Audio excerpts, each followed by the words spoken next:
Susubok na naman itong mga DDS ngayon, mga sangkay, sa isang people power di umano.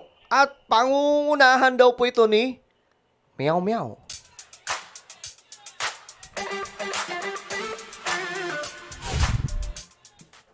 Yo, what's up guys? This is me. I'm back for another vlog.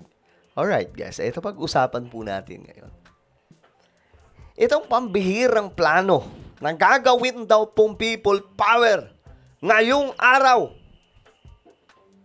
Bah, at ang matindi dito mga sangkay, may malupit na mangunguna. Ang malupit na mangunguna ay walang iba kundi itong si Kiko Barzaga.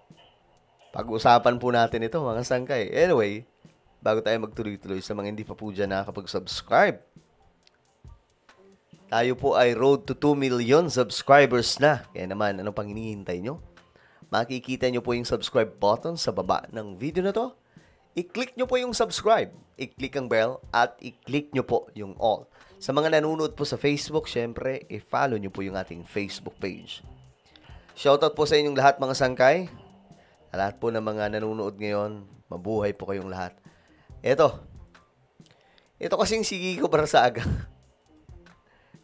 Gigil na gigil po kay PBBM. Gusto niya po talagang mapaalis sa pwesto. Ang problema, mga sangkay, hindi po ganung kadaling magpaalis.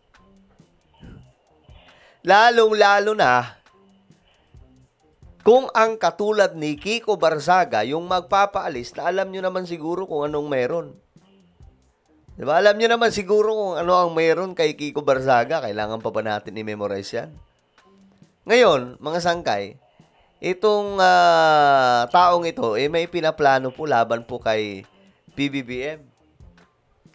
Gigil na gigil po talaga, mga sangkay, para po patanggalin ang ating Pangulo. At ang nakakatawa dito, mga sangkay, kasi, ito, wala pong sumasakay sa kanya, kahit po yung kanyang impeachment sa kanya, kay PBBM na gagawin daw po nito, wala rin pong sumakay. So itong taong to, ewan ko sinasabi nga po ng iba na mayroon daw po problema sa, i-comment nyo na lang kung ano yon mga sangkay.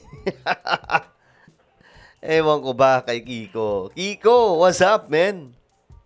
Ngayon, ito ang kanyang mensahe. Pang ilang try na ba nila to, mga sangkay? Pang ilang beses na tong try? Kasi pagkakaalam mo, maraming beses na po nilang sinubukan. Nagmaisog, di ba? Nung maisog nga, nandito pa si Pangulong Duterte noon, pero walang nangyari. Naubusan na lamang po sila ng, kumbaga, naumay na lang po sila sa kanilang ginagawa. Sila lang din. Kasi pag sinabing people power, guys, kailangan mo imbitahan lahat ng iba't ibang klaseng partido. Walang kulay. Hindi lamang po DDS. Kayo nga lang, mga sangkay, mukhang malabo yun mangyari. Kasi ilang beses na po yan nila na-try. Nung una nga, nandyan pa si PRRD. Hininto na lang hanggang sa nasa kote si PRRD. Ayun na naman.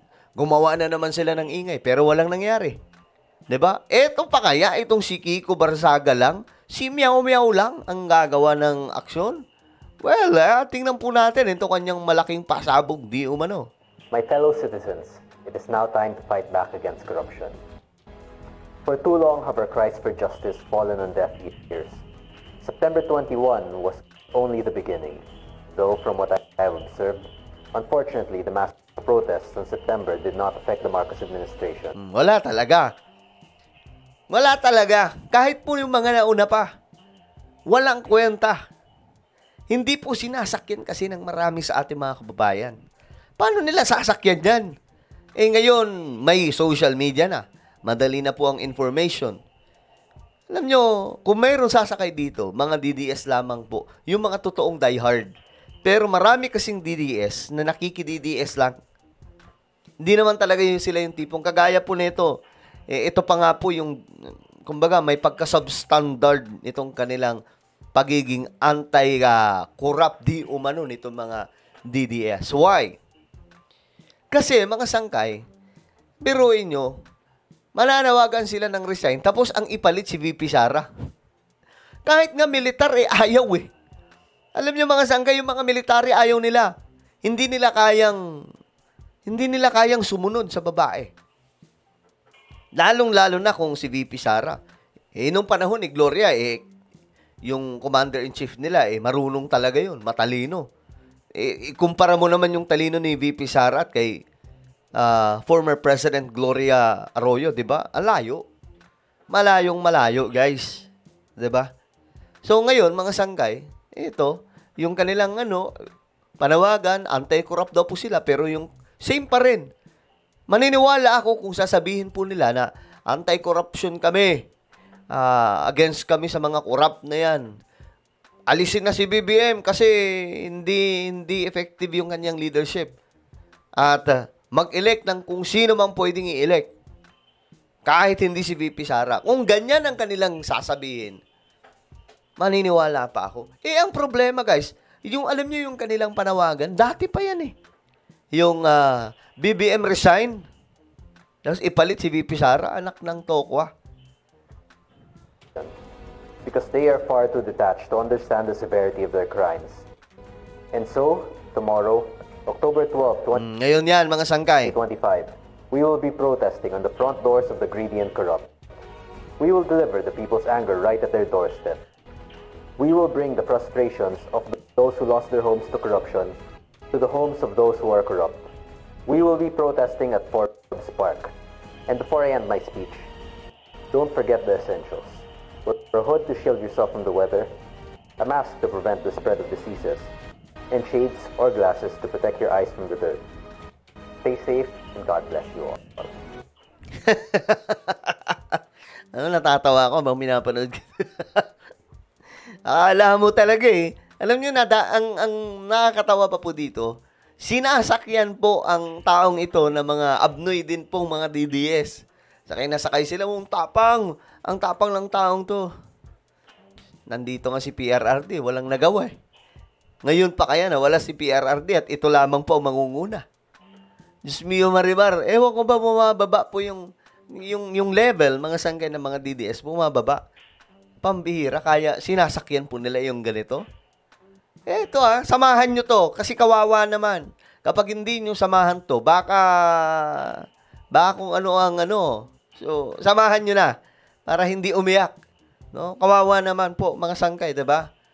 Sama-sama kayong magmeow-meow doon sa may na yun, sa may venue nila. So, ewan ko ba, mga sangkay, hindi pa rin po sila nadadala. September 21, sinubukan nila. Nung nakaraan nga, diba, mayroon pa 1 week po yun. Dire-diretso silang araw-gabi, may rally daw. Ayun, napagod na lang, walang nangyari. Tapos, eto na naman. Diyos mio Marimar. Pero, mayroong mali-balita na maghahakot daw po mga sangkay ng mga taga Mindanao. Yung problema nga po mga sangkay, nilindol naman. 'Di ba? Kawawa nga po yung mga kababayan po natin doon. So I hope okay lamang po sila, praying for their safety. Naway ibuhos ng Diyos yung gabay at pagpapala. Kasi grabe itong nangyayari ngayon, yung mga lindol, mga sangkay, pambihira. So, well, kapag manggulo sila, ito lang masasabi ko kay Lakiko. Kapag manggulo sila at nagwala, pwedeng magdeklara ng martial law si PBBM. At any moment, once na may banta na po ng panggugulo sa bansa natin, itong gagawin nila. Diba? Pero, mga sangkay, again and again, palpak nga po ito. Kasi nga po, ilang beses na po nila tinry to. Walang nangyari. Nandito pa nga po si PRRD.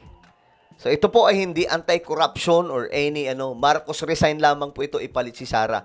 Yun po yung nila dyan. Yun po yung kanilang atake. Diba? Pambihira, Marcos resign. Si BBM nga po yung naglantad ng corruption. Itong corruption na to, guys, hindi po ito nagawa na parang yung ginawa ni PRRD na puro pag-i-expose lang. Si BBM hindi. In-expose, ginawa ng aksyon, gumawa pa nga ng website. Tinugis yung mga, kahit po kakampi niya, kahit nga po yung mga kamag-anak niya, di ba? Madadamay just in case na may ebidensya talaga, like Romualdez. Ebidensya kasi ang kailangan dyan So, ngayon, mga sangkay, hindi po nagawa yan ng nakaraang administrasyon. First time na nangyari sa kasaysayan ng Pilipinas na mayroong presidente na bumangga sa sindikato na nasa loob ng gobyerno na matagal na pong naghahari. 'Di ba? Si Bongbong Marcos lamang po 'yan. Sabi pa nga po ng ibang komentary na kung wala si BBM, kung hindi nagsalita si BBM, hindi tayo mulat ngayon. Tungkol po dito, walang malay tayo ngayon. Ito lang kasi talaga itong taong to, hindi marunong mag-isip eh. Bagay. Ano pang haba ang magagawa natin? Ganyan na po talaga siya. Well, ano po ang inyong opinion? Comment down below. Oy, good luck pala ha sa inyong gagawin. At huwag kayong iihi sa paligid ha, kasi nung sa EDSA, 'di ba? Sabi nila mga DDS daw po ang panghin ng paligid. Aba, doon lamang daw po umiihi. Magdala kayo ng sarili nyong toilet. Pambihira. Wag kayong dugyot. Alright? Hindi pa naman sinabi ni ni Kiko. Well, ano po ang inyong opinion? Comment down below. Meron po tayong YouTube channel, Sangke Revelation. Magaganda yung topic natin dito, guys. Hindi po kayo magsisisi. Alright? Hanapin nyo po ito sa YouTube, Sangke Revelation. Then, click the subscribe, click the bell, and click all. Ako na po ay magpapaalam. Mag-iingat pong lahat. God bless everyone.